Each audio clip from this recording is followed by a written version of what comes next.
Good morning, good afternoon, good evening, wherever you are, whenever you are listening to this, and welcome to another edition of Debates Never Die. It's an eventful, an eventful weekend of football around the world. I am your host, leader of FPL. I mean, you know the story at this point.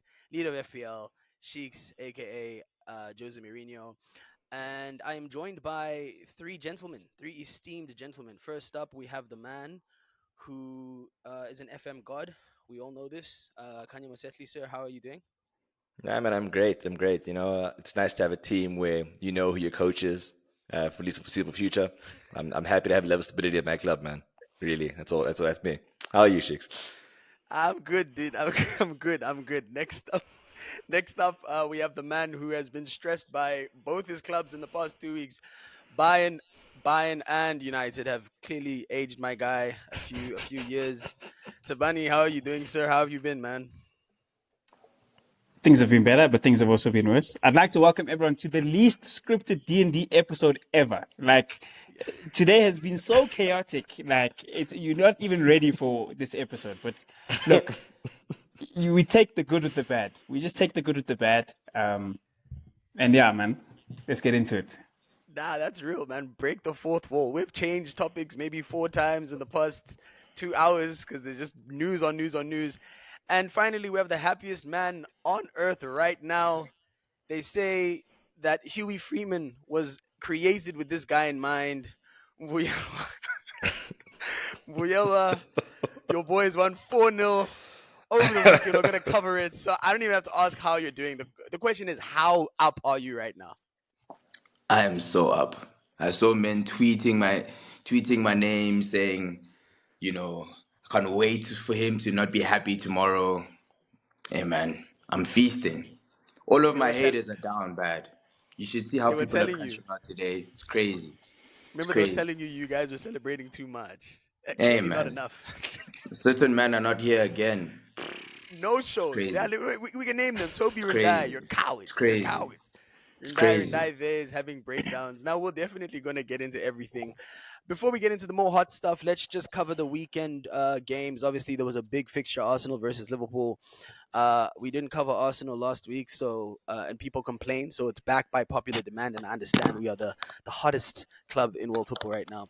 2-2 at the Emirates in what was a very hotly contested game. If I could just give my quick thoughts on it. I think a lot of these games in the Prem, especially, sorry, after watching the Classico, a game that was open-ended, high intensity, a lot of football on display, I was left a bit jealous because I feel like the top end clashes in the Prem for the past 3 years or so have been more like analytical than they have been. Let's just play proper football. But I'm happy to report Arsenal versus Liverpool was, of that ilk. 2-2, very exciting, very entertaining. A game that I would qualify as adaptive. I think both managers had to adapt a lot in order to perform and figure out how to problem solve on the fly. Before we get into, I guess, the intricacies of it all, Kanye, I want to go to you. 2-2, how do you feel after us, giving away two leads against, one of our title contender? Uh, I think frustrated puts it lightly. Um, I lost my mind when the goal was disallowed. Obviously, now with a more level-headed view on things, it's like, okay, cool. There are some questionable moments in the lead up to that chance for Gabriel Jesus being ruled out. But more than anything else, I'm proud of my team. I'm proud. I like the fact that I went into that game not thinking or believing that we were going to lose for a moment, knowing that that's how we go into most top six clashes, if not all of them at this point. It just reaffirmed something for me that we're not going away. We've dropped points in some questionable circumstances. More than anything else, what it showed me though is that Arsenal need to develop that ruthless streak again that we still currently don't have. Mm. But all in all, Bukayo Saka, mate, every week we need you to show them exactly who you are. And man, I'm grateful. I'm grateful. My team makes my life simple. Really, I'm nitpicking if I'm going to be really angry. Like Slots Liverpool started incredibly well. To be that angry about that game would be a bit short sighted, I think. No, that's fair. That's fair. Tabani, I want to go to you. Kanye mentioned Bukayo Saka. You're one of the few guys who wasn't an Arsenal fan that recognized the guy as being world class. How do you feel just seeing that level of performance? We know he's injured. We know he's not 100%. Do you think like a lot of conversation was had with Rendai in the in-person episode you guys had regarding him not necessarily stepping up or carrying the mantle? Do you think this is just another testament of the fact that he is in fact that player, or do you think he's still on the periphery of really being the guy for Arsenal? He's never. This is as close as you get before being world class. Like there is no longer a is he or is he not world class. Like if he's not world class to you, then he's about to be, or he already is. Like going back to the point we spoke about with Rendai, if Rendai says at the beginning of the season Saka needs to show up in the big games, what you do is what Saka did yesterday. You play when you're injured, you score the opening goal, you're dominant in a half, you influence the game, you influence the result. And the best way that I can reference Saka is Mo Salah. Because despite Mo Salah having one of his quieter games, he still influences the result by getting that goal, getting 2-2. And that's what the world's best players do. That's what world-class players do. They influence results at any stage, right? And if Saka's not doing it for you already, I won't be mad at you, but he's about to. If he carries on like this, there will be no debate at the end of the season. And like you said, like there's an air of inevitability that he's developed on that right wing that makes him like almost a guarantee to influence the game. And I think once you do that on a sustained level, that's how you enter that world class tier. So like I said, he's never been closer if he's not there for you already. Yeah, I think you kind of I know people may hear that and get annoyed. Because some people may think you're not giving him the depth, but I do see what you're saying. Khanya Mosetlhi. You're saying Khanya Mosetlhi is one of the people. Some people, Khanya. I see what you're saying. You're saying it's no longer a question of if, right? If you don't view him that way already, it's going to happen. It's inevitable, right? Yeah, so I think that's fair. I think that's fair. I think it's measured. I do just want to, before I go to him, I just want to point out his stats against the Big Six now. That's 14 goals and 9 assists versus the Big Six. And I believe he just hit 120 goals and assists for Arsenal. I hope I have that second figure correct. So with Saka, when I saw your guys' discussion, I think the thing that he's missing is the presence, the aura. You think so? When I think you can forget sometimes you forget how good he is because he doesn't I don't know. There doesn't have that attraction on the field. I see him now. I see him walking out with the armband. I see him when he scores, how the team, like, I see how they look at him as like a reference point. I see how when Arsenal maybe aren't on top of the opposition, how they always go to him still. Like in a basketball reference, like when the attack is set, we go to Saka first. We look, can he do something for us? If he can't, we go to someone else. I see that more than I've ever seen it now. Now, it used to be like, oh, wow, Saka's so good. Like, let's go through him. Now it's like, guys, our attack is built on this guy. Like, and if he can't make something happen, I think he's got that level of intelligence to bring others into play. So that's why you can still give him the ball. So when you say he's lacking that aura, I think now he's got more presence. He's got more presence and gravity than he's ever had. That's what I see from the outside. I think that's fair. And funnily you point that out. Funny you point that out because I there was a very specific moment in the game. I believe it was when we were attacking the north end. I think in the first half, where we were building and Liverpool we had just switched out of like a press, and Martinelli was by himself, and then Rice passed to Gabriel. Gabriel looked up, saw Martinelli one-on-one with Trent. He said, "Now we're going back to Saka." So it's almost like he is the de facto, his side, the right hand side. That's the first option.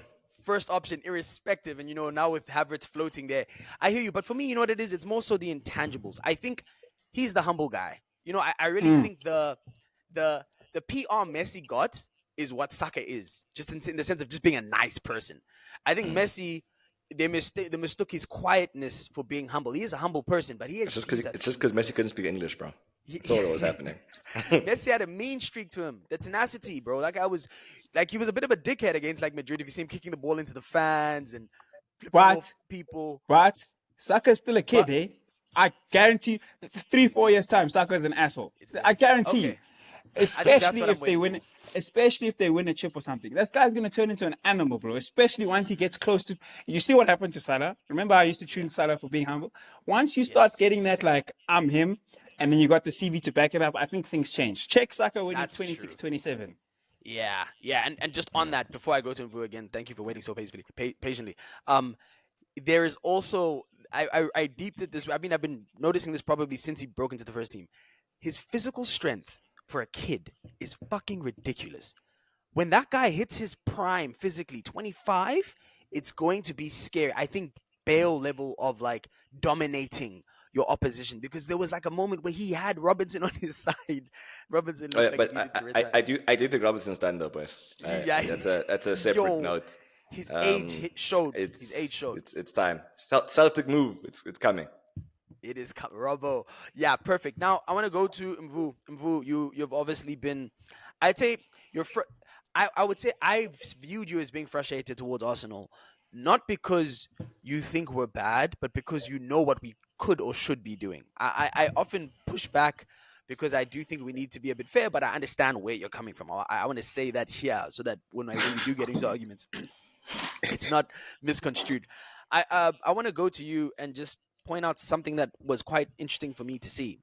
So we this season, Arsenal, have the exact same record after the same number of games as last season. But I think it's safe to say it doesn't feel that way. Um, do you feel the same way? Like, because it's 8-3, 8-3-1. I believe we had the exact same record this time last season. Does it seem like it's a worse? I mean, 5-3-1, 5 wins, 3 draws, 1 loss. Does it seem worse than last season? And are you surprised to hear that we have the same record? I didn't know we had the same record. I think the reasons why it might feel worse is one, the way some of the games have gone. Um, I don't think there's been games besides the Bournemouth one where we felt, or a lot of the fans would have felt that we deserved to not win. And that could be a number of things. We don't close out games well enough, the red cards, um, the amounts of injuries that we've encountered. So I think all of those things make it feel worse than what it is. But because I'm one of those people. But I had to look at the league table and I'm like, okay, 5 points behind. The top two teams haven't played each other. They're definitely gonna. Um, One of them's definitely gonna drop points. So it's not too bad. I think my main worry has never been necessarily where we are points wise, but my issue that I've had is our ability to win games when it feels like things are against you. The best teams do that. Like whether we want to admit it or not, they do that. They have that ability to do that, and I think this team has the ability to do that. But for some reason, in those games, we haven't necessarily gotten over that line. So it's not necessarily the same as I don't view it the same way as Roy Keane does, but there are elements to what he's saying that I do agree with. I don't think yesterday the midfielders should have shied away and they should have got more control of the ball, even when no defense was a bit frail. I think that's just clear. It was there. That's how we kept on losing the ball, and that might be the Thomas Partey being on the right and not being in the middle because he keeps the ball even under pressure, where maybe Rice and Marino aren't able to do that. So I think it's those elements of being able to control a game even when your back's against the wall to be able to get the win. Because I don't think we could have not won yesterday. I think we could have won. There was just parts of the game where I don't think we took the control that we should and need to do to be able to get over the line. So I think that's been my main thing of why it might feel worse. Where last season I don't think that was the case. But again, it's early to tell. Some players haven't started the season well. But there's nothing to panic about. I just want us to win those games where I don't think where people be like, wow, they got the best result possible. Where I don't think we've had that this season. Tabani, you were going to say something? I just want to give a shout out to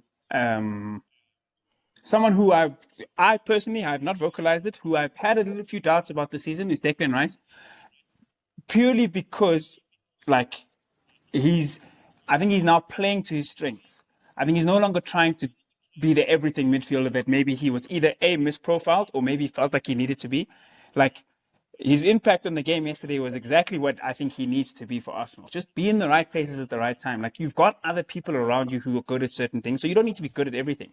And like, influence the game through what you're good at. Like, his set piece delivery is so good. Like, it's actually like It's ridiculously dumb. good. And no one's when Arsenal signed Declan Rice, you didn't sign him for his set piece delivery. But like, now he's turned into such a useful like asset. Like, keep doing that.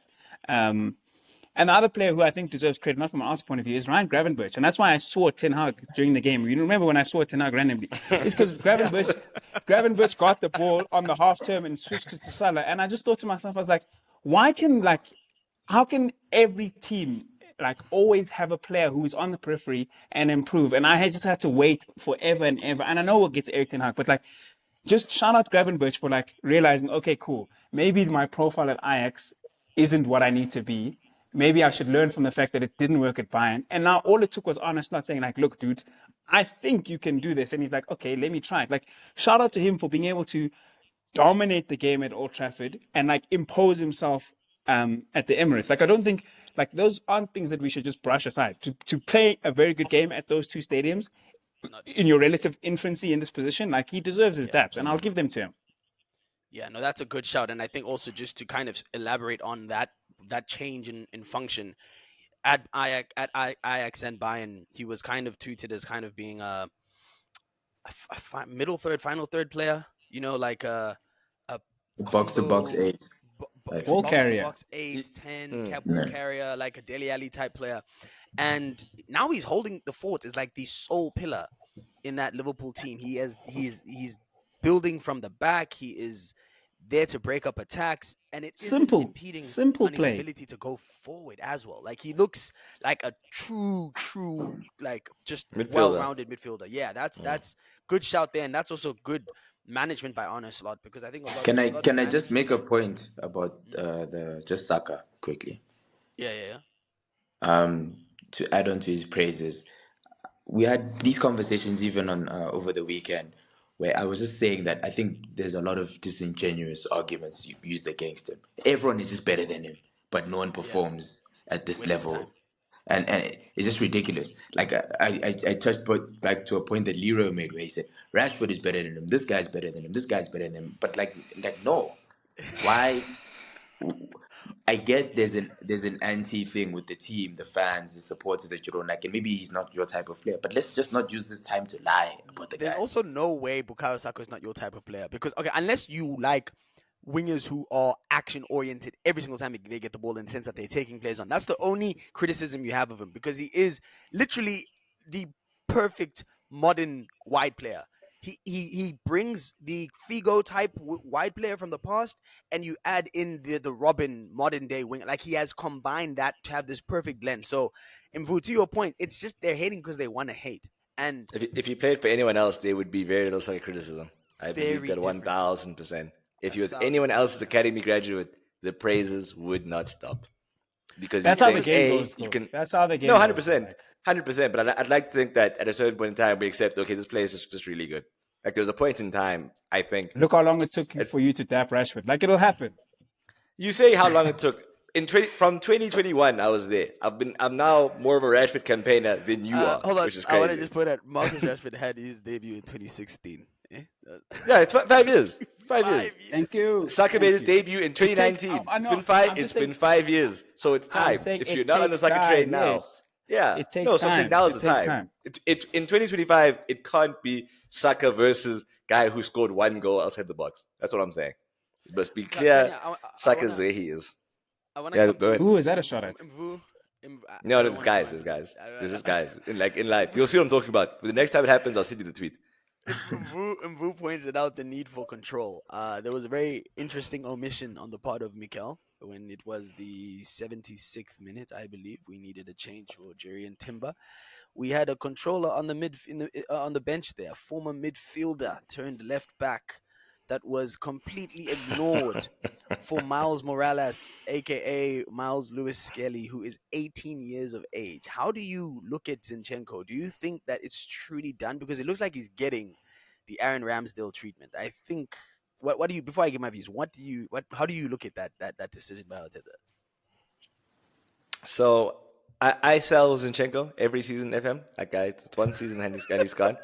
So I like that Arteta is looking at his team and saying, let's not continue with this. I appreciate the fact that he's trying to I think recognizing that okay, he doesn't really fit the team right now. I do think though that he's fucking himself over again in a way that it seems is his forte by not still trying to maximize his value. Like they are going to be moments where Zinchenko does make sense as an option on Which some is why I level. brought it up because Mvu spoke to control, and I agree. We Mm, needed that control of the midfield. And yeah, Zinchenko, if there's one thing he can do, is I mean, he may lose the ball a few times, but that's yeah, his yeah. real That's his strength. whole thing, really. Yeah. So I do think that there are issues with Arteta when it comes. It seems like he's almost making a point, like making it very clear to a player that it's time to start packing your bags. I'm not happy that he did it, but if it does mean that we're gonna see like the youngsters who I think are super talented actually get real minutes instead of him, I'm happy with that. I'd rather you play the players you believe truly have a future at the club, as opposed to continue to block that pathway for players you still don't really believe in. But then just basic Well, question: why did you sell him? just the thing. He didn't he start the first game, even in some of the preseason games, the Emirates Cup he played. I don't think he's not going to play a role. I think he's not going to be a definite starter. That's clear as day. And there'll be a time where he's needed in the squad. It's just more about brushing aside his own ego because Mm. for the past 2 seasons he's been the go-to left back. I think it's about realizing, or maybe Arteta needs to have the conversation with him that, like, bro, we don't need a guy that's gonna cry at Anfield to start every week. We don't need that. We need we need strong men, bro. Guys who can control their emotions. Nah, dude. When I And saw and it, and, and then when I there's saw his tweet, I games don't know if this I saw week. the dude. Sorry, Mvu, I just want to cut you off. Did you see the tweet with the Bernardo Silva thing? Yeah. Bro. Oh, Come on, when they bro. said Come on, bro. why do you want to train, He bro? must bench, No, bro. they disrespected He him. must bench, They bro. disrespected him. I can't believe he did. He must bench, bro. He must Why did bench. he tell He'll have his people? time. Shouldn't have told Why? That's people. my thing. Why are you chopping, bro? Like, just But keep that between you and Bernardo. but guys, sometimes I'll always encourage us to zoom out. There's only a failed number 10 who plays left back can only ever take any team so far. Like Zinchenko as an idea was never actually meant to succeed for anyone. Pep Yeah. made it work Mm. and then Mikel piggybacked. But where he is now, Kav, Doctor Strange, the timelines, they all converge to where this point now. Whatever could have happened differently in the last 4 years, it gets to this point now where a manager realizes, no, man, like, no. That's what has happened here. It's not like a this on Zinchenko. Mm. Phenomenal talent, really intelligent, but like, I think it's just reached a stage where it's like, no, man. That's where they Let are me with let, Zinchenko now. let me diss him quickly. I think the thing that pisses me off about Zinchenko is like, how can you be a ball player that loses focus on the ball? That's the thing that I'll never understand. Like, I think every person that's played football or pursued football at some stage deeps, especially because we all playing like an academy and youth level when we were at Barcelona. This tiki taka shit started. When you started to see the other side of ball possessing, in that, dude, you get tired. You want to get rid of that ball long. So it's like, Zinchenko, you have chosen the route of being the secure baller, technically secure all of this. How can you lose focus so many times at 27 years of age? I think, to Thabani's point, it was Oh, always he's going to fail, but 27. he's How, 27, dude. how old did you think he was? I won't lie. Because when he broke into City, he was very young. So how old Yeah, is Leroy Sané? Is Leroy Sané 27, 28? yeah. Yeah. It's Yo, 28 now. Yeah, yeah. Niggas are old, bro. yo. Ish. Niggas are old. But quickly, I was gonna just say, just on any comments on Liverpool. I know we spoke about Salah and how he has just, I mean, look, at this point you just can't deny the guy, right? That is a Mm. legendary footballer. um my sentiments on Liverpool remain the same. I think they're a team that is overperforming, and it's not because they don't have the talent. They have the talent. But the thing I spoke to of it being isolated brilliance, I think rings true yet again. Because Trent, and I wish Lasiba was here so I could roast him, because this guy was fighting me, had one of the worst displays I have ever seen from him since he's ascended to being this all-time right back. That was atrocious. And if you look at Liverpool from top to bottom, the only people that really had good games, like notable games, were Van Dijk and Salah. I think Gravenberch did a good Konate. enough. I think Konate was their best player. I think Havertz underperformed more than Konate really showed up. Yeah, I also think Konate lost a Nah, few exchanges with Martinelli off the left. he I'm was not sweeping. gonna. He was sweeping. He was sweeping so much for Trent in that game. You know He what? was he was covering for Trench a lot. He I'll did allow he it. did concede a Allow it. penalty that He was wasn't present. given, but yeah, Yeah, that was a pen. That, that was a pen. that was such a pen. Very That clearly a was such penalty. a pen. But okay, fine. I'll add. But my point is, okay, for me personally, I'll put Konate with Gravenberch. Right? They had solid games in tough conditions, and that's what maybe elevates them to being great games. But for me, really, Diaz only turned up for the last 10 minutes before he came on. Before that, Partey had him locked. Getting locked by an African uncle that's 32 is mad when you're supposed to be having your breakout season. Darwin Nunes didn't really do much, but that is Darwin Nunes. He doesn't do much until he does something. And Salah and Van Dijk, I think, were really the standout players, just solid and the legend, the brilliant players we know them to be. So Liverpool is more of the same for me. Great start by Arne Slot, and I think that's Tony. You spoke to when we were talking about Bellingham a long time ago. You said the toughest thing about being a new signing, right, is getting off the mark. I think Arne Slot, because of how well he started, has gotten over the toughest part of being a new manager, and that's winning. So I'm not going to disrespect him. I do think he's a competent manager. I do think he understands the game at a very high level, like a very high tactical noose, just in terms of how a team should play and all of that. But I still question his man management just from the perspective of I've not seen any combinations in this Liverpool team. It's like pairings or isolated moments of brilliance or players pulling them up from the bootstraps that gets them these wins. And yes, that was a very opportunistic performance from my point of view. So I don't really have much to say about Liverpool. I'm gonna open the floor up to you guys. If there's anything you want to talk to, maybe Thabani, we can start to you. Go Khanya, then go Mvu. Or anything you want to point out or touch on? So funny enough, I had a conversation with a Liverpool fan who also feels, who used the word overperforming, which took me by surprise because I would have thought, I mean, Lesiba's our reference point, and we know, I mean, he's hardly the voice of all Liverpudlians, but they are probably overachieving in terms of the actual, they're playing greater than the sum of their parts. But when you think about how to put a season together, I don't think there's a better way than to do what they're doing now, which is what you said, is just to win football matches. I think that's where Arne Slot has started, is how do I win this football match? And I said this last week in that voice note that I sent, is that he's a game state manager. The way he approaches Ipswich, the first game of the season, is very different to how he approached Arsenal on match week 8, 9, whatever it is very different to how he went into the Champions League. When they play Real Madrid, like he's approaching games differently because for him, it is better to win games. He's got the level of talent, right? There's no question that Liverpool are arguably, we can say, the third best side. So that's the level that they can reach with ease. It is not hard for Liverpool to finish third in the league. So that means they win a lot more games than they lose, and they compete in every Big Six match. So for him, it's like, okay, cool. Can we beat this team? I'm going to set up like this. Will this be a bit of back and forth? I'm going to set up like this. And for now, it has worked.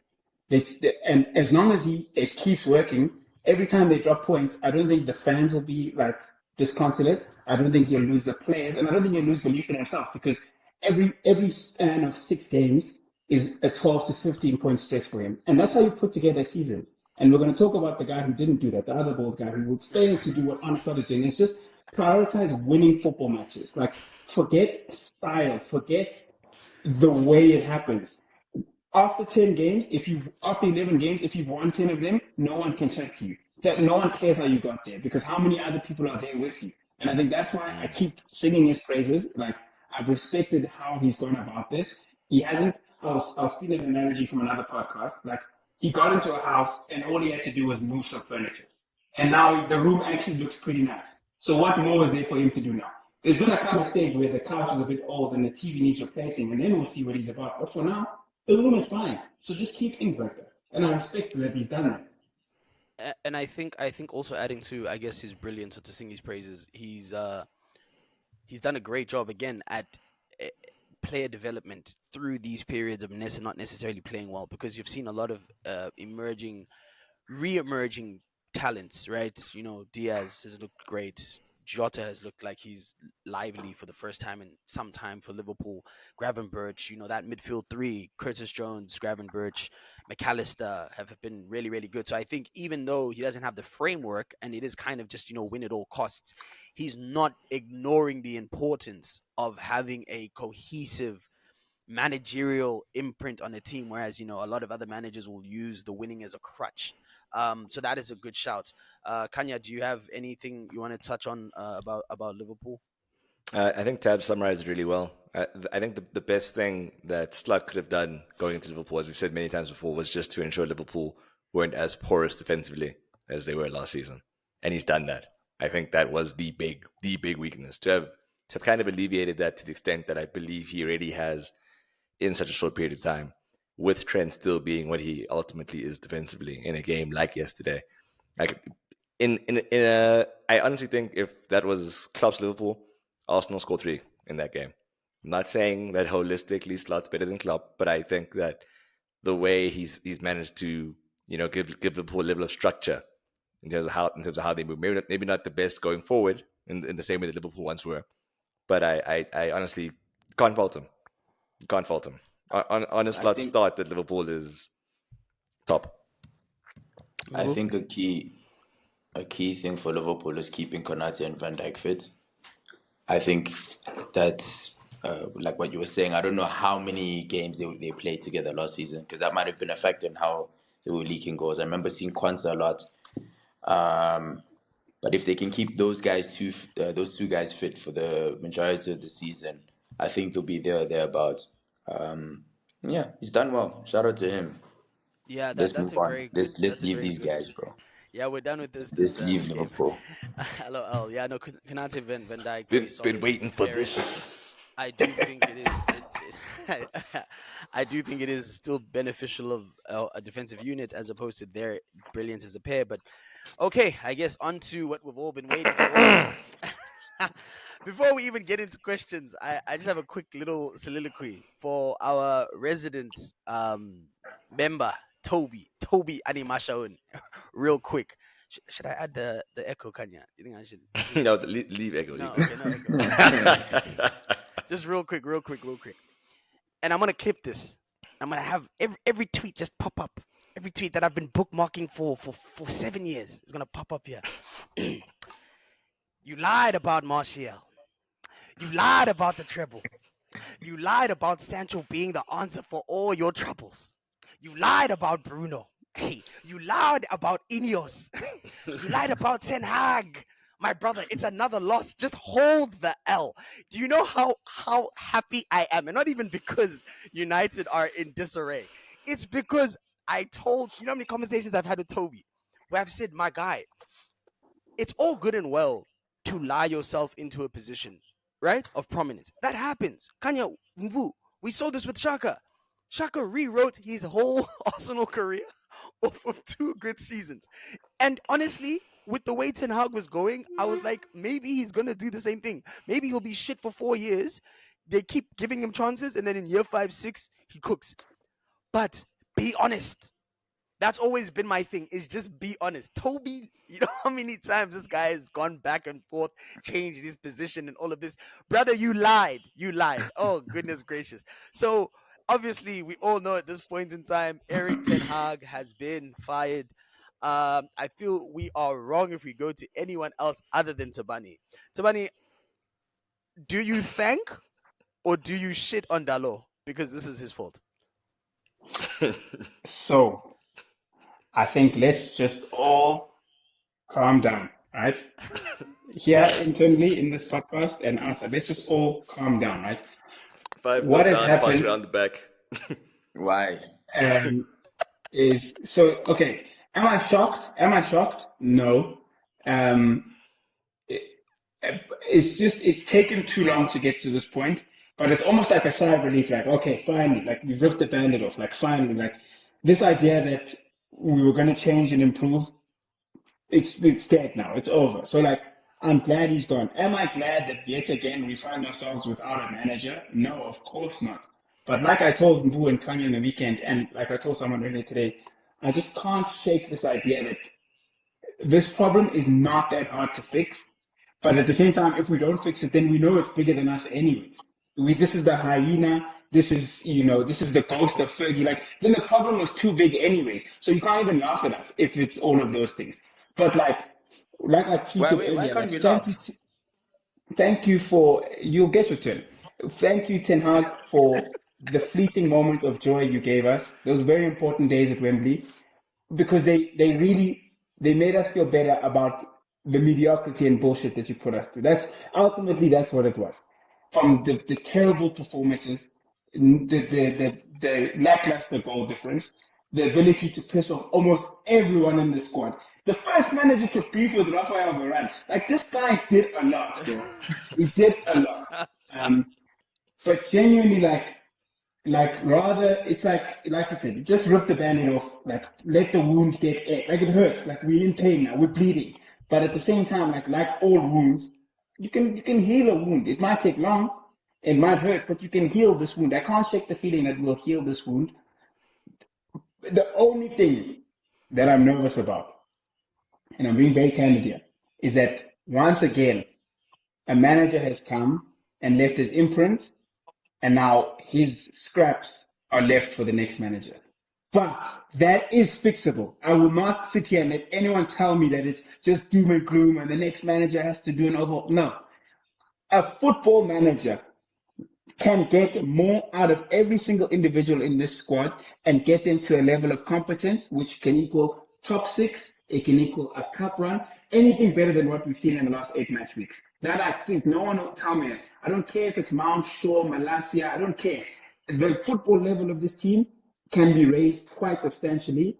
And if that happens, will United be a problem? Probably not. But will we be relevant towards the top half of the table? I think we can be.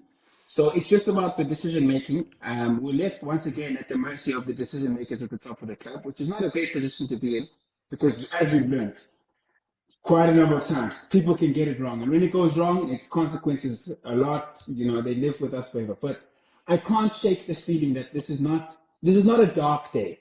I don't think that losing Ten Hag is a dark. It's worse for you guys. I saw how rival fans were talking today. It's worse for you guys, honestly. Like, United fans, we're not even like celebrating out of like from a point of shame. It's more like, okay, cool. Can we get serious again? Like, can we get back to this idea that we thought we had in Ten Hag season 1? Like, can we get back to that? Just winning football games and not being in the bottom half of the table. So yeah, I'm struggling to feel like it's all doom and gloom. It's not the best thing ever, but it's not the worst thing ever. I think things are gonna get very bad before they get good. Just before I go to the other. This was the very bad. Don't you think this was the very bad? Yeah, I was about to say, I think this was very bad. No. You're right. I just think back to when we got rid of Emery, right? And then we didn't win we went on a 10-game not winning streak. But I see something like that for United. It can happen. But wait, Cheeks, wasn't that long, man? It wasn't that long. It was. I'm looking at it right now. I can name the games. Which games? We hear you. We started off with 2-2 Crystal Palace, 5-5 Liverpool, the 5-4 penalties when Ozil's lost real contribution to us. The Carabao Cup game, yeah? Yeah. We then went 1-1 Wolves. We went 1-1 Vitesse. No, this is still all under Emery. No, Emery was gone. No, bro. That Wolves game, Lacazette scored and all our players sunk because they knew he was staying. I promise you. Yeah. He went after Brighton. That's fine. That's fine. It's fine. 9 before Emery left. Yes. Okay, let me fine, but carry on. The point is that yes, that could happen, but let's also just, guys, be honest. United have been poor this season, but not like poor in the sense of they're hopeless. We've missed 22 out of 26 big chances in games. We're talking about a lot of coin toss. Fine margins. If Dalo, like I told Khanya earlier, if Dalo hits the back of the net, we're not having this conversation as we speak now, 36 hours later. It's just obviously it's unsustainable to have coin toss management, but where United are, I don't think the base that's been built even this season, forget last season, with the guys that we have now, with the old midfielders, with the out of form front three, with the chop and change back four, there's a salvageable team there. This is not a team that's devoid of all confidence. This is not a team that down tools on the manager. This is not a team that's that's probably got unrest in the dressing room. That's what I'm saying. I think there's more. This is a salvageable season for United. Let's just be honest. Or do people here actually think it's done? Like it's done. No, look, I don't think it's something where you guys need to be in like up in arms and oh no, like what do we do now? Because honestly, with Ten Hag, if he had stayed, you would have finished maybe 10th, right? So to have made the Yes, change, yes. yeah. So to have made the change now, you are matter of factly now in a better place. You can now start trying to meaningfully build towards something else. The issue is just that it once again points to a larger issue, being that you guys are such hesitant decision makers. You always leave yourselves shortchanged when it comes to when you make this big shift. Thomas Tuchel is available in the summer. You guys spoke to him then. You didn't agree terms for whatever reason. He's now unavailable. You have fewer options coaching wise now than you did when the time to sack Ten Hag truly was, and we're in the middle of the season, and he's brought in more players. It's just one of those things where you guys are just really awkward. I think that's the thing. Like, I'm happy that I'm sad for myself as an Arsenal fan because I was looking forward to December 4th. I'd actually made plans with United fan that we could watch in person on that Wednesday night. But now, I'm going to the Emirates for that one, bro. I'm very excited for you, man. You see that's lovely stuff. But you see, new manager bounce. I don't really want Van Nistelrooy, a man who used to terrorize Arsenal. I don't want him at the helm. And Just, for PSV was fucking hard. Like that was Yeah. horrible games. Yeah. yeah, we only beat them once, and they beat us in the other game, Exactly. and that was when Arsenal win the best run of form that they've been in maybe 2 years. Mhm. So, yeah, I'm just curious more than anything else about United. I'm not overjoyed at oh wow, there's so much chaos. I'm just like, okay, now what? At least with Ten Hag, there's a level of predictability that you were going to be a middling cup side at best, but even that juice had kind of faded.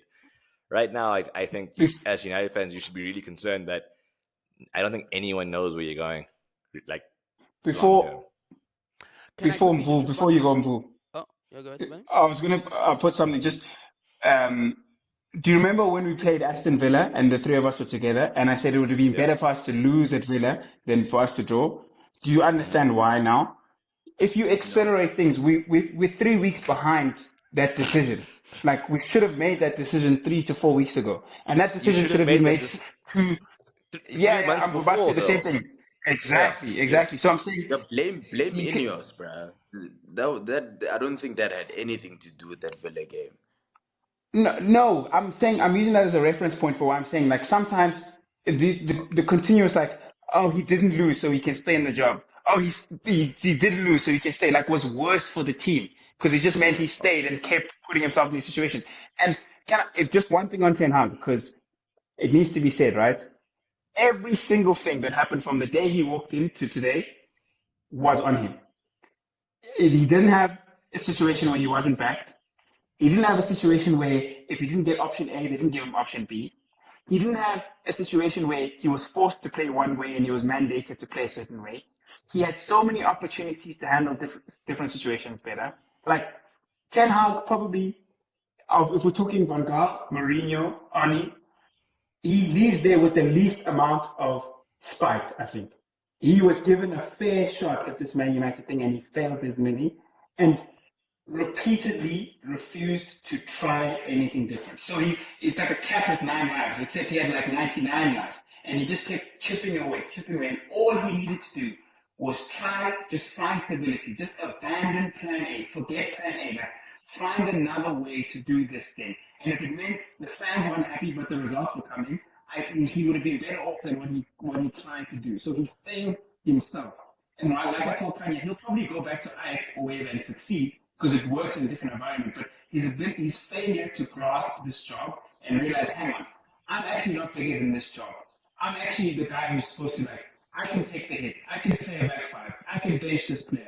I can do this because once I start winning, no one can check him. He's failed to adapt to that job, and he was given 2.5 years to just not even make magic. No one expected magic. So this is a terrible failure on his part. He was not let down by the club. He let himself down, and he absolutely deserves to be sacked. That's what I wanted to just make clear. There's no sympathy for Ten Hag. Like I tweeted, it's going to be very difficult to miss him. People that have an emotional connection to Solskjaer. People that have an emotional connection to Mourinho.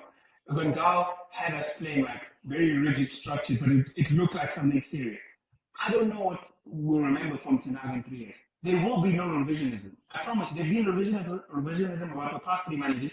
There will be nothing that we remember about Ten Hag, and that is Yeah, all on him. I just wanted to make that clear so that my stance is clear. that's I'm a not good a point. Ten Hag sympathist or anything. Like, this is all on him, and he deserves Yeah, this.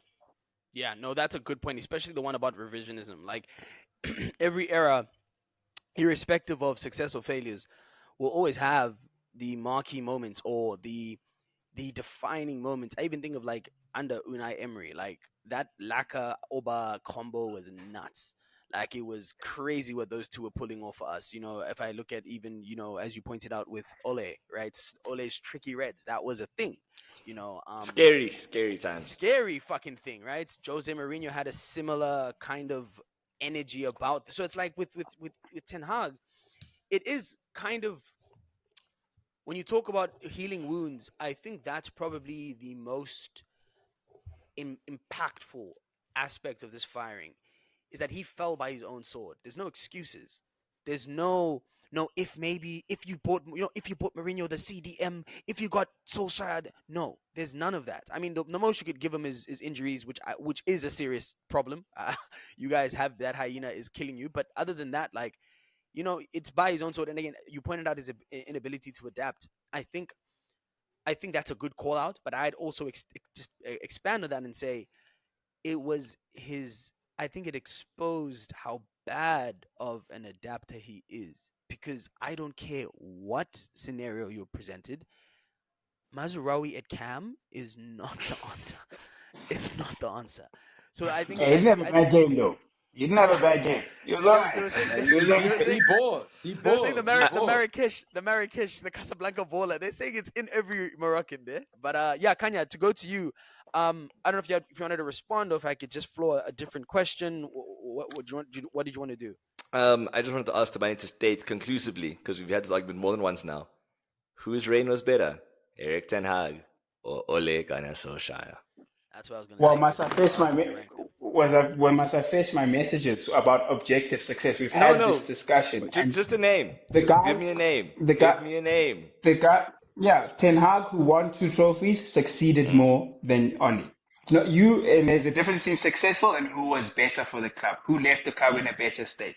So you want Okay. to ask the right question, you want the answer you want, you ask the right question. But the guy Tab, who won 2 trophies was a more successful manager than the guy who won 0 trophies for United. can I ask you this question removed from that?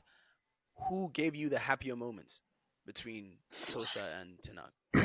Because sorry, Uh, just to quickly touch on that because not to disagree with what you just said, but I spoke to a friend of mine, United fan, who said that PSG game gave him more of a dopamine rush than like winning the FA Cup. So I just wanted to know how but you feel. but see, that PSG game was nuts.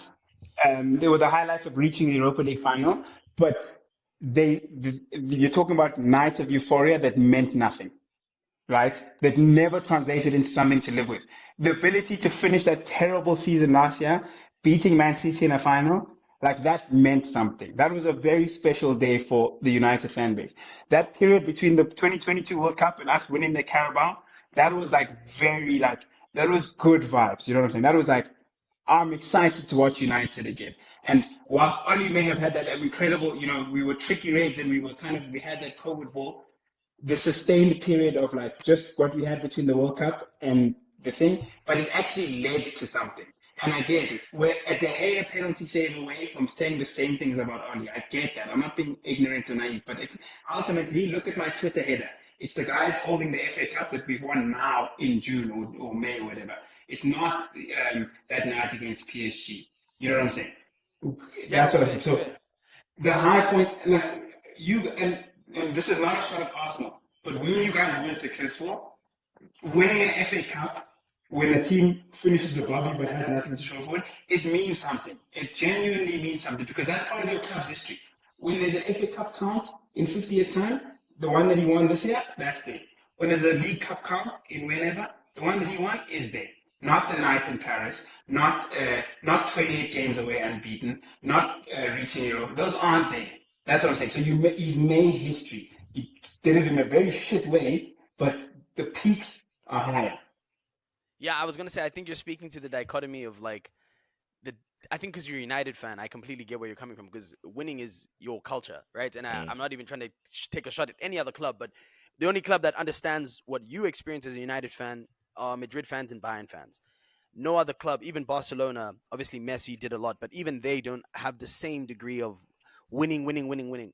Because as you pointed that out, like Kanya, I want to just ask you this question: uh, the 2-1 win versus Barca, or the FA Cup like 14-15, which is which means more to It's you? not close. It's the It's 2-1 2-1, versus eh? Barca. It's I remember where I was when Osimhen scored, dude. Changed my life.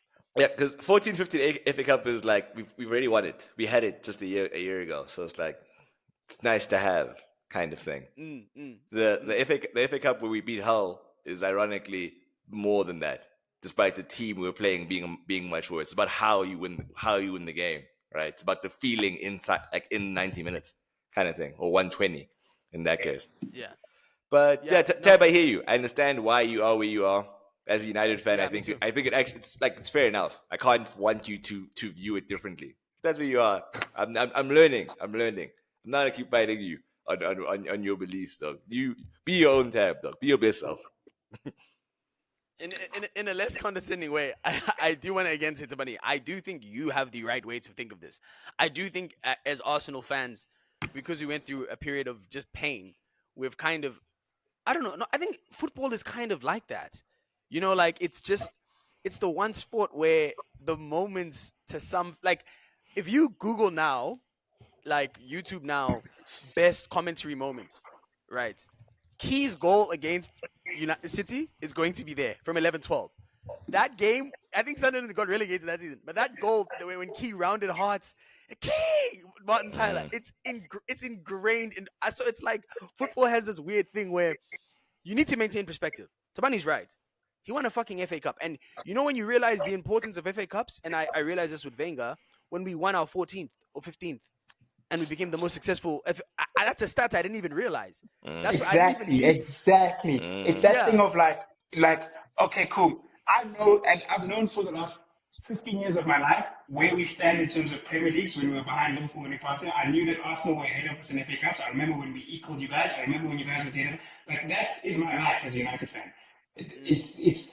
I grew up with this big chest. We're the most successful club, and I've had watched it be dwindled away. I've watched Liverpool catch us in terms of trophies. Like, that is what we do. So that is always why to say we won a trophy, it's a little bit, like you said, contextually different for us because that Mm. trophy either increases the gap to Liverpool or closes it.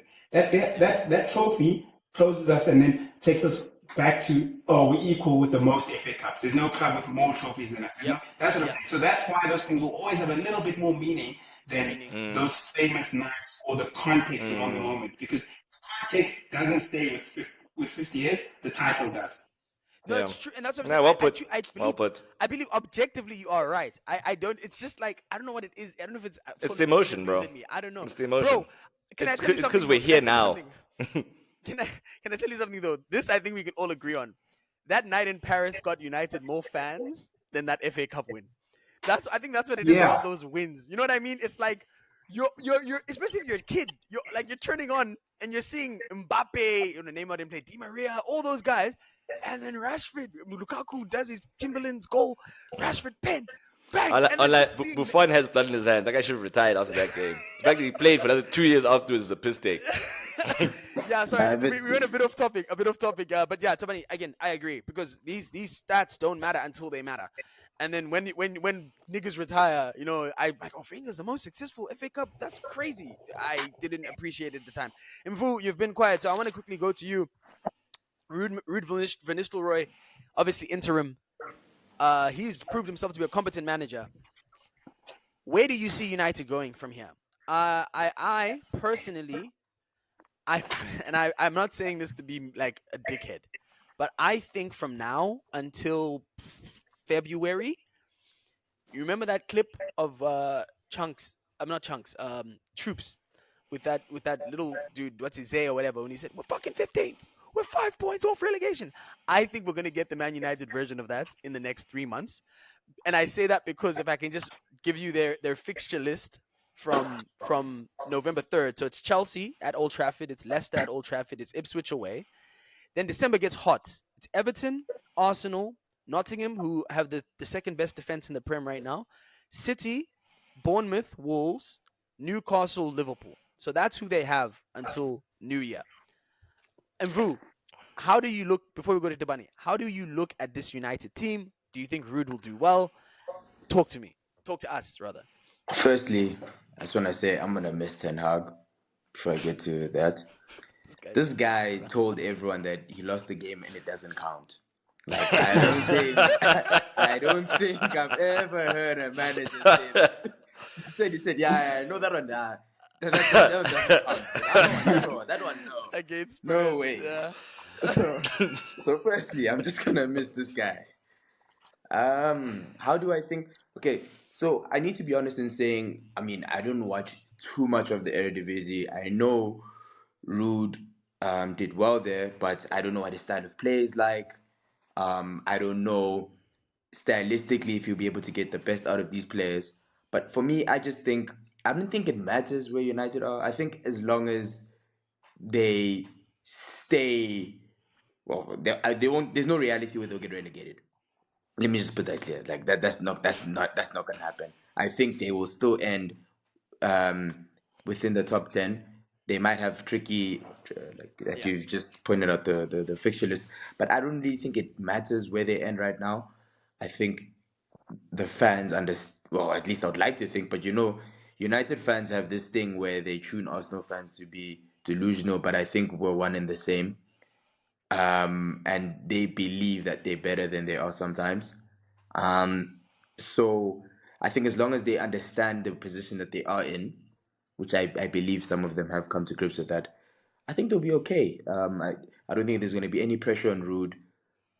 Obviously, he can't lose the first 3 games. I think that's very important. I think he needs to get a win within the next first 3 games to be able to steer the ship. But where I stand, I don't think it matters. I think if I'm a United fan, it seems grim now, but there generally is a lot to be optimistic about.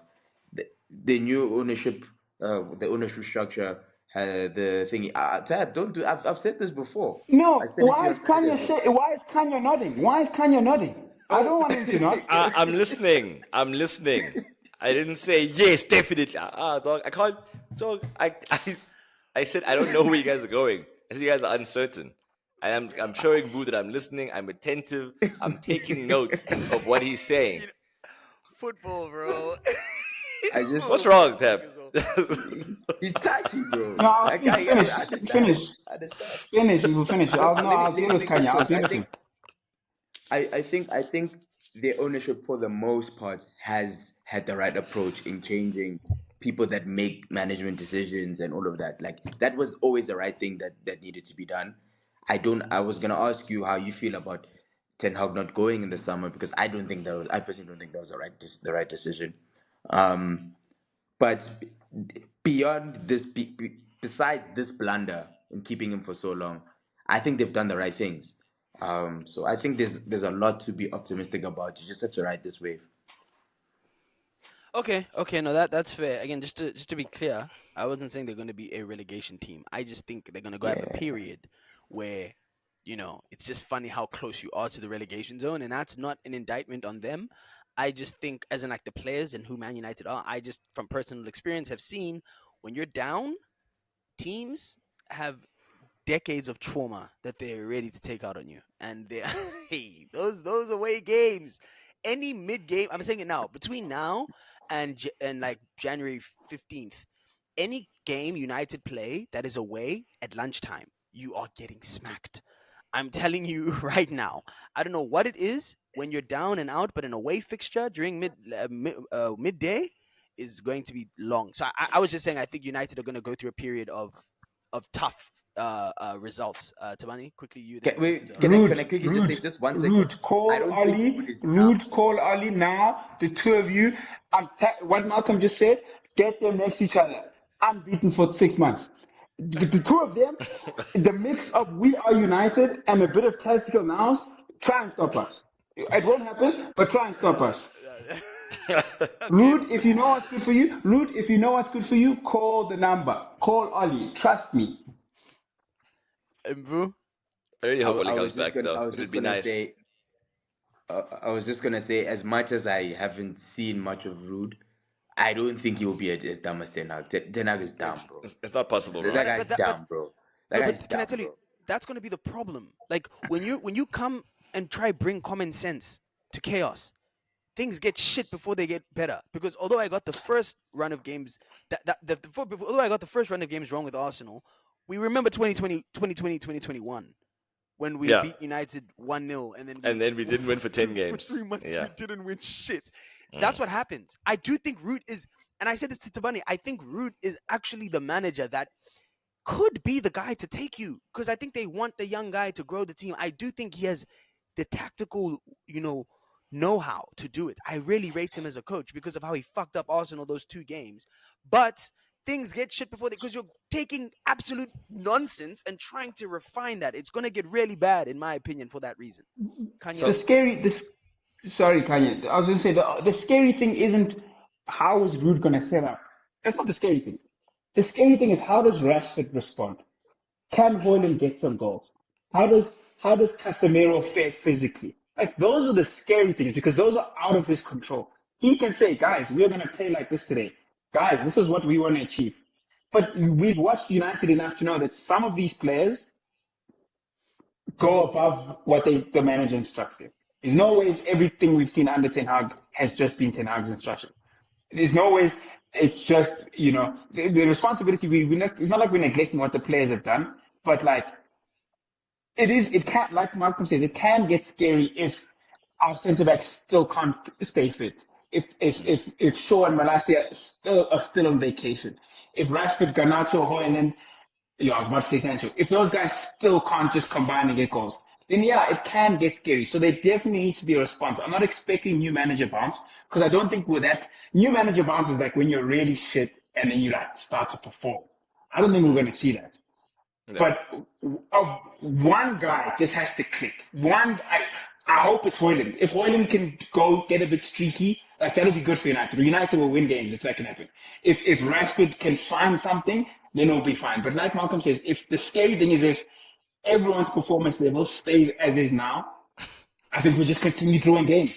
I think we genuinely continue being that 1-1, 3-3, 2-2 team. And that's even worse. So, just a quick thing. In terms of new manager bounce, since we're talking about that, I think the sad thing, and I guess maybe to a certain extent, it's not the worst thing either. It's a bit of a contradiction. The fact that Van Nistelrooy is already part of the coaching staff, I think, does mitigate some of the fears around when there are massive changes all at once. I think he'll kind of have an idea of what is possible, and he'll probably take a more measured approach. So I think Tab, you're right in terms of what results will be like. I don't think you see a massive uptick, but I've checked United's fixtures. Your next 4 games are all at home, and the first one's a Carabao Cup game against Leicester. I think that there's lots of room for United to just to get there, just to be fine. Just to be fine. I think there'll be a lot less noise. That's great. Yeah. I think there'll be a lot less noise. But again, crucially, it's just what happens next season. I think that's almost always United's big thing for me right now. It's just like it feels like you're always on the verge of a crisis, at least for the past year. When we're waiting for Ten Hag to get sacked, we're waiting to see, is he going to sign better oaks? Is he going to sign players that just aren't Dutch? But that's enough United. Tab, thank you for giving us your time. Thank you for allowing us the chuckles. I was gonna say, there's no new manager bounce if your new manager was there when you were shit. Yeah. Anyways, now moving on to the main event, and I wish we had Rindai here so we could laugh at him. The El Clasico. Boo! We're protesting. Boo! The El Clasico and the fallout from that. Of course, we saw a 4-0 bashing, second time in 2 years where Madrid have eaten 4 from Barcelona. This time at home at the Santiago Bernabeu. Mvu, the last time I believe this happened was 2010, that 5-0, if I'm not mistaken. Ronaldo's first Clasico. There was another one. Yeah, Xavi. Xavi ravaged us as well. At And the Bernabeu? At the Bernabeu. Yes, yes. I'm pretty sure he But it did. was at that fake. It was at that fake home ground. It wasn't at the Bernabeu. It was when Oba was in the team. Oh, I thought that was at the fake stadium No, when you they guys they were rebuilding. unlike No, no. they've handled us weirdly quite a few times. I don't really know why that's been happening, but yeah. In any case, 4-0. Kanya, you are a Madridista, as we can see with your shirt there. If for those who are not seeing the video, your manager's response was very simple. The last time Barcelona beat us this way, we won the league and the Champions League. How do you feel hearing that? Are you panicking?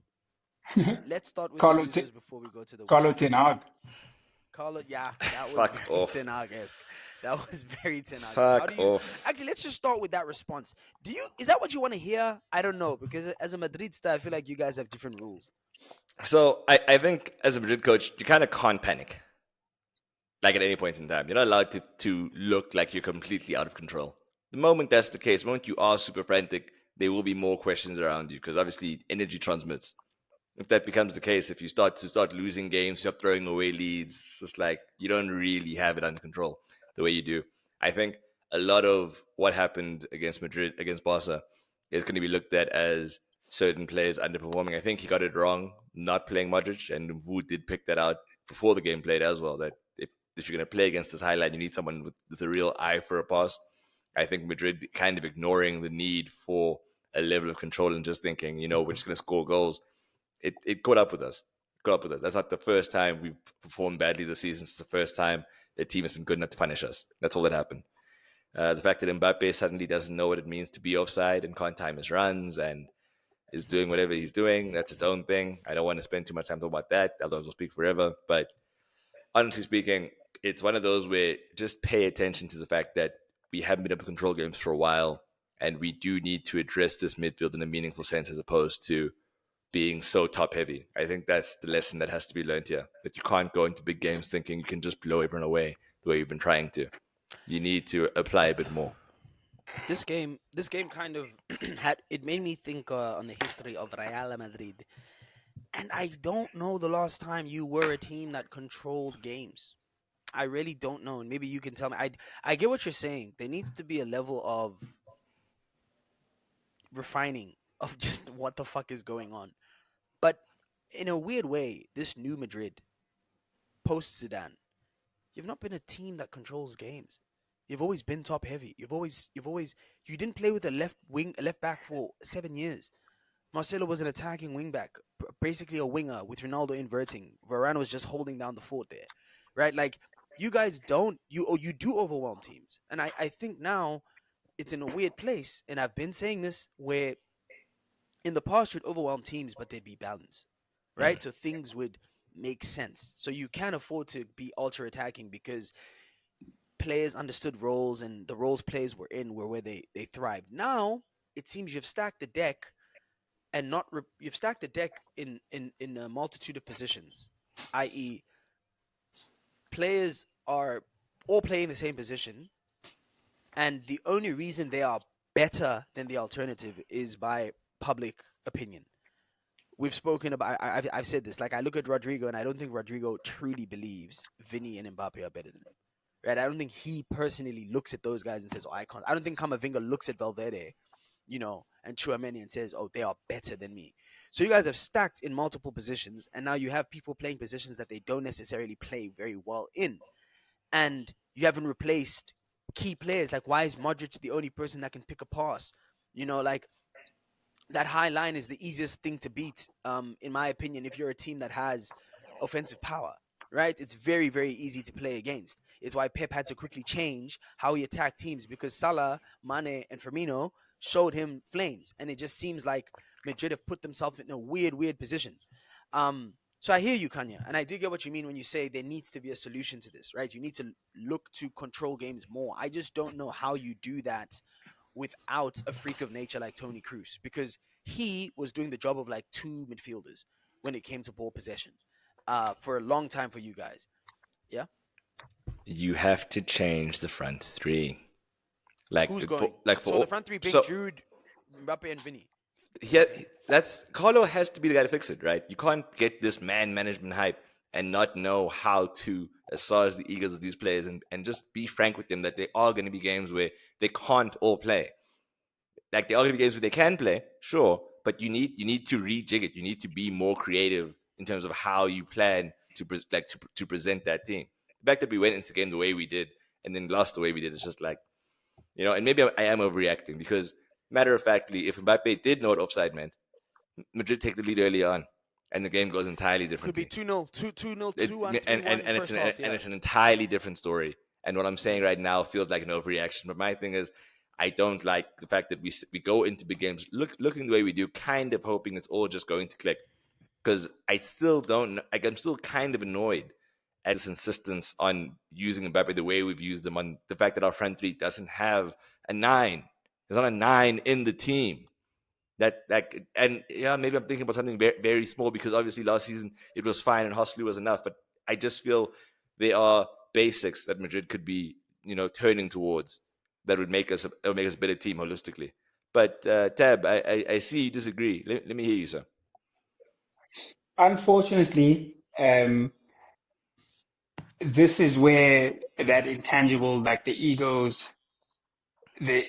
thing comes in. Like you, as much as you can say, oh, there will be games when you don't play. That applies to what would be your tier two guys, or sorry, your A, your one B guys. But your one A guys don't accept that shit, and neither do your hierarchy or your sponsors. Like it just doesn't happen. You don't tell Mbappe there's some games he's not going to play. You don't tell Vinny there's some games, and that's 2/3 of your front three already. Um, if they're fit, they play. They want to play and they have to play. So that's just this idea that like kumbaya, rotate, and we'll find it won't happen. I So agree. there's literally one position that you can rotate, which is the right wing. Um, and it goes back to what you said. So fix the midfield, get Jude back in there. Just play a front three. Just play a normal front three, or switch to four in midfield and play a two, but stick with something. Because I think what's going to happen is this idea that we can always rotate and we can just put Jude here when we want, and we can put Rodrigo in when we want, and we can always change, will probably harm you more than it helps you until the business end of the season. I don't think there's this idea that we can just, oh, I'm saying we, like I'm on the team, that Madrid can rotate and rotate and rotate. Eventually, there has to be a plan A. And that plan A is going to have to be, it might hurt me, but that plan A might have to be, Rodrigo, you're not going to start. Rather that, because you don't rotate, there's no front three rotation that exists here.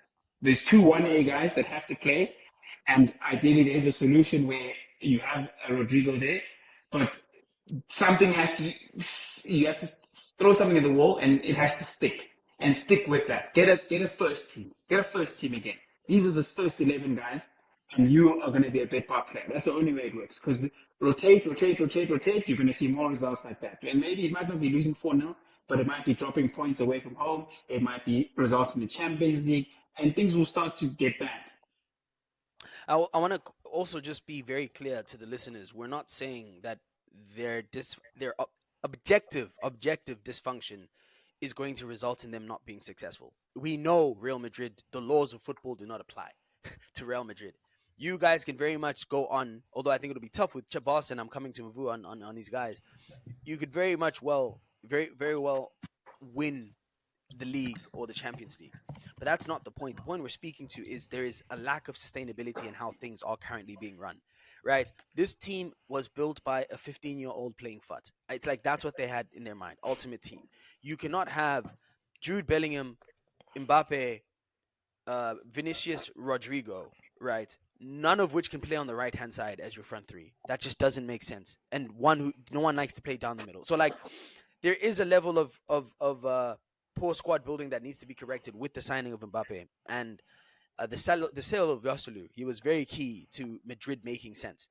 And the losing of Tony Cruz. There are a few things, and I think that where I am is Madrid are going to have to make some really tough sales. I think there's some players that are going to have to be sold, similar to what we saw with Higuain, who was a good enough player to stay at Real Madrid, but you know, it's like pop the balloon when they say pop a balloon. You don't know anything. You're just going off of who's most attractive. Unfortunately, Higuain at that point in time, he wasn't as good as the other options, and I think they're going to have to get to that point. I'm I, looking at Kamavinga. I'm looking at Yeah, I'm looking at Rodrigo.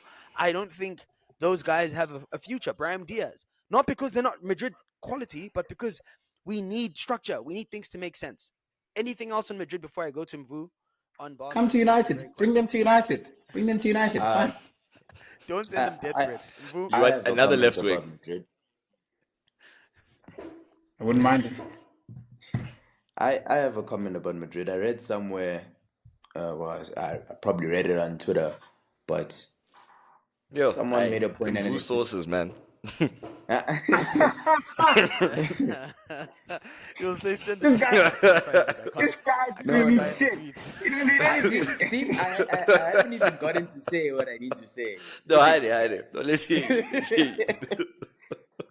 But it was a point that, if you just look back in history, kind of makes sense. It was about how Madrid built a squad that's obviously they continuously win, of course, but on the verge of just dominating for years, and then they sign one signing that just derails the thing. Yeah, So this is a that routine could be thing. traced back Yeah. to the time when Beckham went into Madrid, and they didn't win the league title until R9 left, until Zidane left, and he was a big reason in that. Yeah, 2006-07. Do your research, you fake Madrid fan. They won. They won prior to that, though. That's what I was about to say. Beckham Prior, wins. Prior to Beckham that. wins one. Hey. Yeah, Beckham wins one. Beckham did win one. yes, I'm saying he won in 06-07. No? Yeah. But No, so he Yes, won. and I'm They saying won. They won. yes, I'm saying they He's won. saying they had to wait to get rid of Oaks before they succeeded. Yes. Okay. Oh. I don't like how you got there, but Chubb, I hear you. I hear where you are now. Continue. Sorry. It's how it happened. You're fighting Here it is. It's because there was time a Champions machines. I don't League know what to there. tell you, bro. It's fine. So It's fine.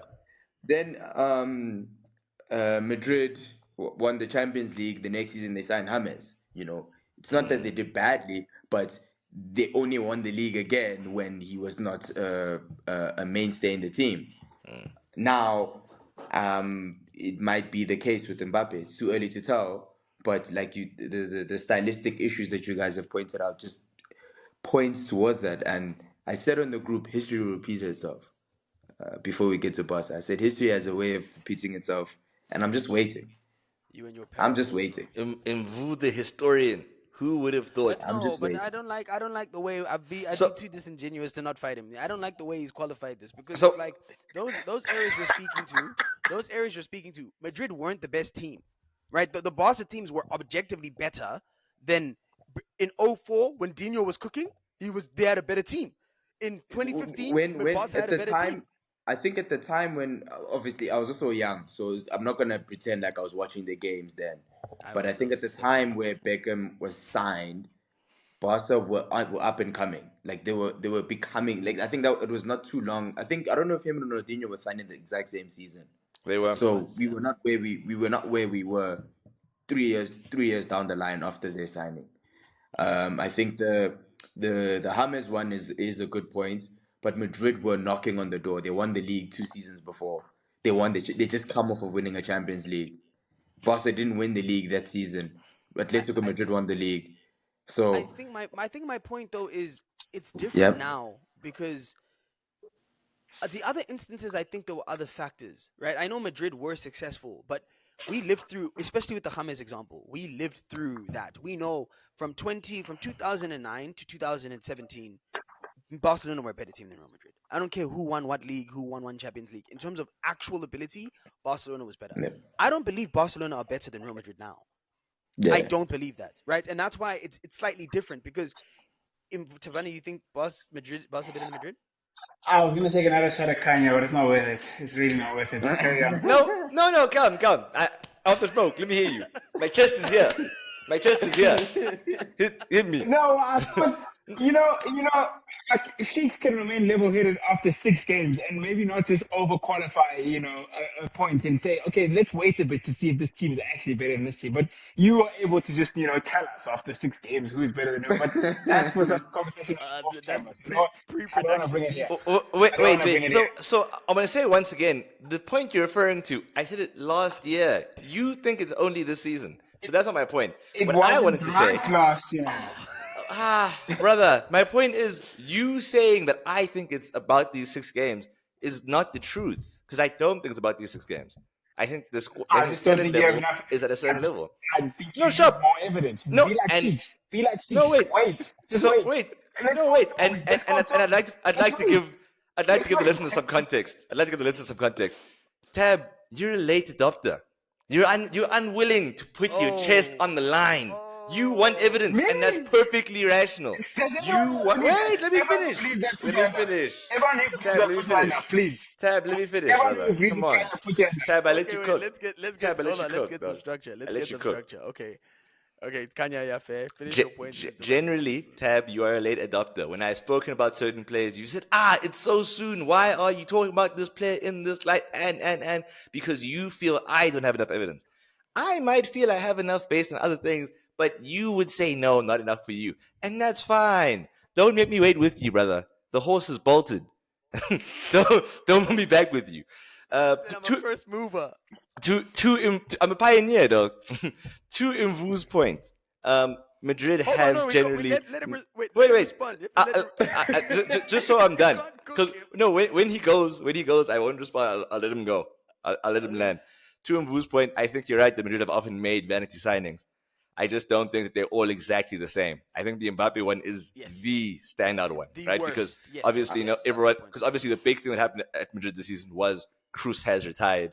We have Yeah. another year of Carvajal. So the idea that instead of trying to find that lights out midfielder, Madrid went for another lights out attacker. It was just like you had a thing going with Jude, Vinny, and Rodrigo. It just felt unnecessary. It just felt This unnecessary. But Amanda fist is Tab, go killing I ahead. me. was I Hold was I on, was sorry. merely highlighting the pattern, not saying that they're the same Yeah. altogether. I hear you. This I hear you. Amanda fist is killing me. Nah, Okay, go ahead. Tab, the floor's yours, brother. Let's hear you. My chest is here still. Come. I stand this fist. I stand with my brother Toby. Let's wait. That's all I'm gonna say. Let's wait. Come on. Let's Let's wait, wait, man. man. Let's wait. Let's Hey, wait. Toby's iconic. Let's wait Let's with wait. the Yeah, hands up. but Okay. actually, before that though, Shakes, before you go, Tab, it looked like you disagreed that Barca are better than Madrid, right? Sorry, that Madrid aren't better than Barca, are better than Barca, rather. Arbiter, arbiter. Yeah. No, so no. Sheik said at this point he doesn't think Madrid. He doesn't think Barca are better than Madrid. And I'm saying I agree with you. Like let's see more. Like let's build an undeniable stack of evidence that that Barca are better. Then say it. So I'm happy. I don't think Madrid. We know what Madrid are. I don't think this Madrid is any different to the Madrid that we've known for maybe the last 2 years. If that's not too far. Whereas this Barca team is clearly becoming something. But it's too early to now just say the Bayern and Madrid results are like, okay, cool, let's stamp it now. Barca are better than like let's slip ups can happen. It's not even November. A lot of Champions League football, a lot of league football to come. Things sort of, once we feel like we're stable again, then cool. Let's come on in and start making claims about better. So I had no issue with Malcolm saying, if Mbu thinks Barca are better than Madrid right now, I don't think he's wrong. If you think Madrid are better than Barca right now, I don't think you're wrong. I'm genuinely. The league table suggests Barca are better, but it's a long season. It's a long, long season. With that being said, Mvu, a Brazilian winger, a teenage sensation. Are we back in 2007? Are your boys cooking like they were back in the day? A Spanish midfield base? Is this '07 Barca, '06 Barca, or is it? How are you feeling after that, man? That 4-0 unbelievable display. And also, before I give you the floor, because we're really gonna hear you out here, I want to shout out because me and Kanya spoke about the game, and the hesitance I had was on the youth, right? Kubarsi, Casado, big game to come into, and the Benabao was, it was the first 30 minutes were rough because they were really up for it. I They completely close the forgot roof. that they closed the roof to. I completely forgot that these weren't teenagers; they were La Masia teenagers because Yeah, they exactly. handled their fucking business. Did not look out of place. I saw, it was a good performance when you see the tweet saying, Kubarsi is a top 10 center back. And I had to fight a few people. They were crowning him top 10 in the world. So I don't want to rain on the parade. I think it's crazy. I don't want to rain on the parade, but I want to take that to you. How proud of you of these guys? Who are the highlights? players? Who do you want to shout out? The floor is yours entirely. Firstly, I was very optimistic about this game. I mean, like Kanya said, earlier, I had my chest out on Saturday. Before the game, I believed we were gonna win. I was a bit worried about the Highland because I think, like you pointed out to me, that Hansi Flick he doesn't change, and I don't think that's a good trait long term. There are some games that you have to adapt to the opposition, no matter who you are. Agreed. Yeah. Especially if you want to play the type of football he plays. I mean, and like the best teams do that. So I was a bit worried about having a high line with Vini and Mbappe running through the lines. But like he said, only if Modric was playing. When Modric was not playing, I was like, we eating. And we smoked those boys. We smoked those boys. They had no When it, answers for us. all I'll say is when Mbappe learns the offside rule, brother, things might be Yeah, different. yeah, he can learn That's the this, reach. learn that, Sorry. learn No that. answer. 4-0. Fusak, Hold on. 4-0. No, but no. Let Thabani cook. No We answer bad is a something. stretch, bro. We watched that game, bro. Like, no answer is like, Wait, that's cool. We still smoke them. It's fine. no, You you know what, take no like one's Tam? like taking that There's away. no analysis. Wait, He's hold on. enjoying. Let Thabani cook. Let Thabani cook. No, guys, but let's why be am I fair. gonna No, let's be discuss fair. what Mbappe did? Let's not let's not even make this a Madrid boss in any game. Like, there's a difference. Like, Madrid got hammered 4-0, but it's not because they had no answers. Like, that was a fine margins game for them, right? This idea that they had no answers, there's nothing they could have done. Like we said, if Mbappe was slightly more mature and just time just runs a bit better, that's a 4-3. That's a 5-4. You know what I'm saying? They So are this, Where I I'm saying. just agree not with gonna, you. I'm not gonna let that slide. I'm not gonna let that slide. If you think Yeah, that, it's bro. fine. But Talk your shit and Vuba. Come on. Let's Yeah, be honest. That was a FIFA whatever. game. The result remains the same, so it's fine. Like I said, Um, he's not analyzing. He's I'm gonna keep celebrating. it. There's a difference. No, let's clip that. Let's clip that like about the bro, result stays the same. I have a feeling we'll use that again before the end of the season. I'll clip that. I'll clip it myself. you can clip whatever you want. It's not gonna change that we went to the Bernabeu and won 4-0. Like that's just what happened, and I'm happy. Um, so for the part where I do agree with you guys, I think for the first Mbappe's first goal was the first offside call I remember was the goal. I might be Yes. wrong. And if you watch that back, Kubrasi is the one that played him off cleverly. Like he was ahead of the thing and he moved back because he anticipated the ball going through. So I don't think that was a foolish thing of Mbappe. I think he tried to time his run correctly, and that's the only time where I think the game would have changed altogether. Before they were trying to shoot from the halfway line, do a lot of like long range shots, which Can we have a which conversation about all that? Nah, that just bleeped me out, bro. What was going Bro, on, Needless. why did everyone think but that was their day? dude? so so Everyone was. so oh sorry, yeah, go. But I was just gonna say, so from that perspective I completely hear you guys, but why must I play into how dumb Madrid were being? Yeah. No, that's not what I'm gonna do here. so It was one so of I the think I most. think It was. yeah, Sorry. go. No, No, you can go. finish up. Because I'm gonna move it Okay. along. You can finish up there. Okay, yeah. So I think that is the only time for me where I felt the game would have changed. If Mbappe's goal was onside. Otherwise, yes, they had opportunities. And I think we were clinical. Shout out to Lewandowski with that first Ooh, goal, brilliant God, finish. the In finishes. fact, both of them. The header too. Yeah. He played very well. And like just back to my team. I Why think we can touched on this the last episode. Why can you laugh? This is hard to sit through. I won't lie. It's Um, I touched on it before, but these are the types of performances that I was saying I expect from Lewandowski. Toby Agreed. keeps adding me every time he scores, and I've said my issue has never been his goal scoring It's not the ability. goals. It's not the Never, goals. Yep. It's not never. the But goals. performances like that, where you affect the game and your presence is felt in these big games, and not just that you've scored this or whatever, because that's I've been, not that's never the case with Barcelona. It doesn't matter I've been how many goals saying. you score. I've been saying the greatest metric in all of sport is basketball's PER metric because it takes the points, the assists, the rebound, the steals, relative to the plus minus when you're on the court, relative to the score when you score, and it gives you a number that determines how much value a player really brings. So 30 points is not equal, right? 10 assists is not equal. When did you get football needs that because all goals are not equal. And Lewandowski, people will hear you say that and be like, "Oh, he's been scoring." Those were useless goals. Third goal in a 3-1 or whatever. I mean, they're important, but for who he is, Yeah. you looked at that squad, that pitch. You looked at that pitch, right? And like the average age was like 20 whatever. Lewandowski played like the 33-year-old. He played like the Yeah. leader. He wasn't Exactly. shook. He wasn't phased. He maintained his authority. He goaded Militao into a lot of like clumsy challenges. It is a striker's masterclass. If any people listening that are strikers, watch that back. It is one of the best displays I've seen in a Classico in a while. And you know, So- and forgive me for having expectations of someone that's meant to be the best player. it's generational. I agree. What the hell, man?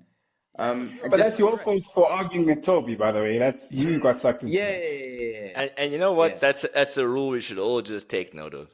Just leave Toby alone. Just Leave it. Leave Toby alone. Oh god. You'll lose your mind. My last few seconds just on the game. So yeah, Lewandowski's standout performance. Martinez has been really good this season. Good sign. Good sign. Kubrasi's passing range is so vital for this team. Like he's different to PK, but in terms of PK's importance in how Barca can build up and break a press is quite similar. Casado has been brilliant, and for me, like you guys disagreed with me then, but I still maintain that I think for me, my man of the match was Pedri. It might be midfielder's bias, but the way he's been performing in a deeper role has been unbelievable. I think this game and the one against Bayern for me. Rafinha is also, shout out to Rafinha as well. He's turned the tide on me. He's been performing really well. But shout out to Pedri. And men were clowning me, telling me the gap between him and certain men are big. These big gaps, and if this guy retires and he retires, it's so clear that this Oak is better than him. I'm laughing because this guy said midfield is biased, like he's Karen Seedorf or something. Like, Yeah, I'm like, thank gonna you, leave it alone. thank you. I was Because gonna I was leave it alone, struggling. bro. I was struggling to say, Man, hey, back in my day. yo. In your time, huh? In my time, we covered before, differently. before my knee went. I can't even help you. We're all washed ballers here, but I can't even help you for giving us the knee. But no, you highlighted key figures, bro. Again, I want to just talk about Inigo Martinez. I think that Lies. No, but listen. He's not there to be, because when you sign him, you sign a player who's been at he's 31. When you sign him, he's been at one club his whole career pretty much. I'm questioning, but he's there for the composure, right? The same thing Lewandowski, I wanted him to bring to Barcelona, Inigo has brought. And I think the reason why Kubarsi can cook is because he looks to his left and he sees a guy who's not panicking, right? He may not be physically equipped, to handle Mbappe running at him or whatever, but his understanding of positioning, the instructions he passes on, right? Not just to Kubarsi, but to like Kunde's improved too. Kunde, I sold my stocks. That guy was fucking garbage, in my opinion. Early adopters. Tab. I'm telling you. No. I'm calling this out. Khanya, dude. You also just play FMC who's hot. And No. then you start watching them and stand them in real life. Okay. Listen, because I play FM, you can't then mitigate anyone I rated. I was watching Sevilla games. I was watching him because at the time Arsenal sucked. I didn't escape. I was watching other games. I was saying, who can Arsenal sign? I was saying rather him. And we signed Ben White instead. That's why I was annoyed about Ben White. But I'm not gonna have you nyats me like that. You bones. Jeez, this guy is like he's an early adopter. They bought crypto, but he bought the wrong coin, and now the crypto's up. He's riding the coattails. This guy definitely told us Kunde would be the best center back in the world next year, January. That's still coming, right? The guy's a right back for club and country. Amen. I'm sorry. I'm sorry. Kunde is short. That's what I apologize for. I'm sorry he's short. I'm sorry he's short. Boo, boo. I'm sorry he's Boo, what short. bullshit is that? Boo. I'm sorry he's Yeah, short. no, look, I'm sorry he's short. He's still a very good defender. You act like that wasn't the case. You act like the shout itself is ridiculous. That's my issue. If someone had sent Ben White to be a great centre back, he plays right back. You're gonna say, "Oh no, you missed." He's still a good defender. I'm just Oh, remembering You I'm somebody- gonna quote the don't tweet. miss I'm the gonna quote forest the for the tweet trees. exactly. Don't miss the forest for the trees, brother. Come on, Sorry, Thabani, who's the name Khanya said any believers? Mamouche. Mamouche. Yes, who was then Bruh. player of the month a week later.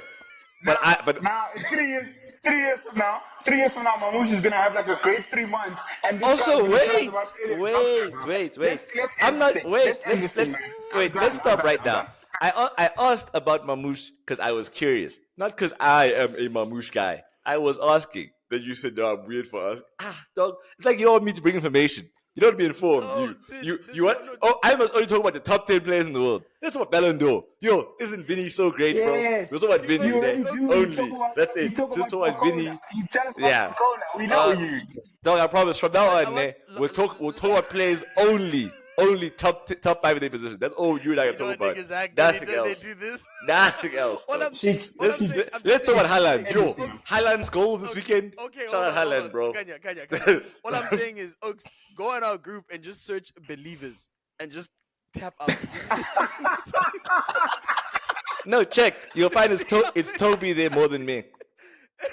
Nah, check. No, Kanya, I don't want to net you because you do bring to light more than most. I'd say more than any.